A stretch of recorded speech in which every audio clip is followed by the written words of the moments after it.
1951 में लोग केदारनाथ मोक्ष पाने जाते थे। आज लोग कंटेंट बनाने जाते हैं। सन 1951 एक यात्री हरिद्वार से निकलता था, घूमने नहीं, मोक्ष की तलाश में। ना हेलीकॉप्टर, ना वीआईपी दर्शन, ना होटल, सिर्फ आस्था, हिमालय और केदारनाथ तक पैदल यात्रा। यात्रा शुरू होती थी हर की पौड़ी से, जहां गंगा पहली बार मैदानों में उतरती है, फिर ऋषिकेश और उसके बाद हिमालय की चढ़ाई। देवप्रयाग में यात्री देखते थे गोरी भागीरथी और सांवली अलकनंदा का मिलन, मानो दो बहनें गले मिल रही हों। प्राचीन राम मंदिर में दर्शन कर यात्री पौड़ी और श्रीनगर की ओर बढ़ते थे। यात्री चलते चलते चट्टियों तक पहुंचते, जहां कई लोग अधमरे होकर गिर पड़ते थे। ना कोई रेस्टोरेंट, ना आराम।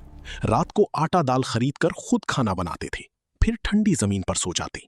लेकिन पूरे रास्ते गूंजता रहता राम नाम, हरि नाम। फिर आता था रुद्रप्रयाग, जहां अलकनंदा और मंदाकिनी मिलती हैं।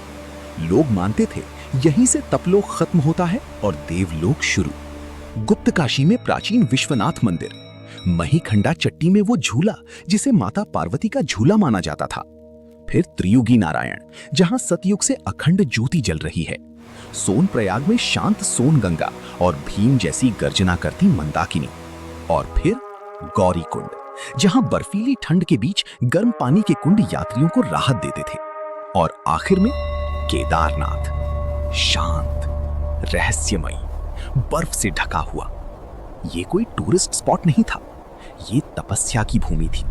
लोग मानते थे इन्हीं पहाड़ों के आगे ही महाप्रस्थान का मार्ग है, जहां पांडव स्वर्ग की ओर गए थे।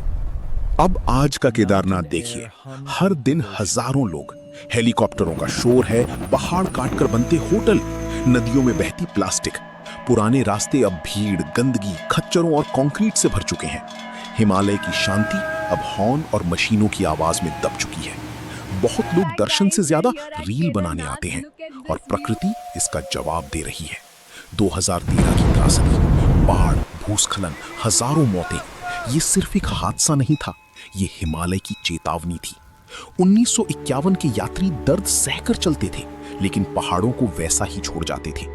आज हम जल्दी पहुंच जाते हैं, लेकिन बहुत कुछ बर्बाद कर देते हैं। शायद असली केदारनाथ यात्रा मंदिर तक पहुंचने में नहीं थी, बल्कि खुद को उसकी योग्य बनाने में थी। अगर हमने अपनी तीर्थ नहीं बचाए, तो हम सिर्फ प्रकृति नहीं खोएंगे, हम उनकी पवित्रता भी खो देंगे। हर हर महादेव।